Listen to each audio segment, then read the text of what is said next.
Gloire à l'Éternel des armées, alléluia, nous bénissons le Seigneur pour le souffle de vie qu'il ne cesse de nous accorder en ce jour de dimanche 31 mai 2026. Le Seigneur a mis en mon cœur le désir de partager avec vous qui me suivez ce passage de Jean chapitre 17, le verset 20, et nous lisons au nom de Jésus-Christ. Ce n'est pas pour eux seulement que je prie, mais encore pour ceux qui croiront en moi par leur parole. Alléluia. La prière sacerdotale dans Jean 17. Dans cette prière, Jésus présente à son Père ceux qui croiront en lui par la parole des siens, par la parole des apôtres. Il peut le faire en prévision de son œuvre parfaite accomplie à la croix. Dans ce monde qui mûrit pour le jugement, il y a des hommes et des femmes qui croiront en Christ par la parole des apôtres.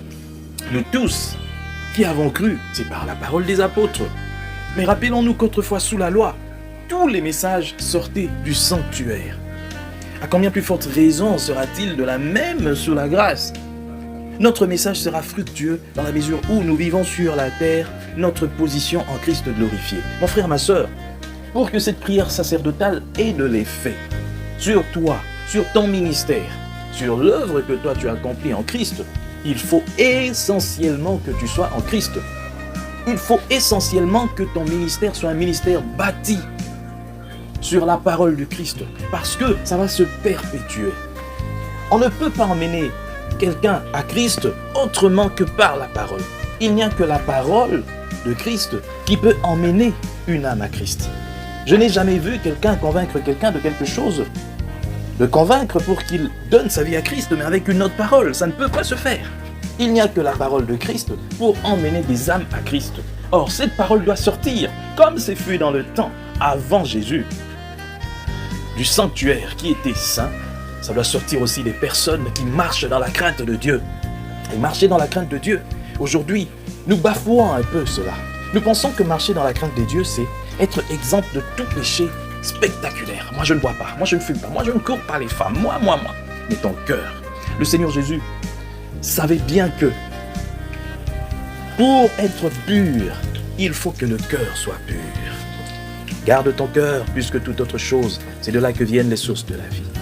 Voilà pourquoi il y a beaucoup de ceux qui aujourd'hui sont reconnus comme serviteurs de Dieu, mais qui courent en vain. Et à la fin, nous le saurons lorsque Jésus reviendra. Parce qu'ils ne bâtissent pas sur le roc, mais sur du sable, sur du foin. Leurs cœurs sont tellement éloignés de Dieu. Ils font de service, mais pour des objectifs égoïstes. Ils ont déjà, dit la Bible, leur récompense. Mon frère, ma sœur, il convient de servir le Dieu comme il se doit, de servir Dieu comme il se doit, avec un cœur compatissant. Tu ne peux pas emmener des âmes à Christ quand toi-même tu n'as même pas la compassion des âmes. Je vois des serviteurs de Dieu, des servantes de Dieu qui détruisent même les réputations de leurs fidèles, alors elles sont censées protéger ces fidèles. C'est malheureux.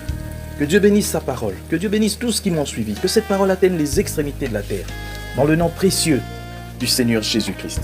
Amen. Bonne journée à tous.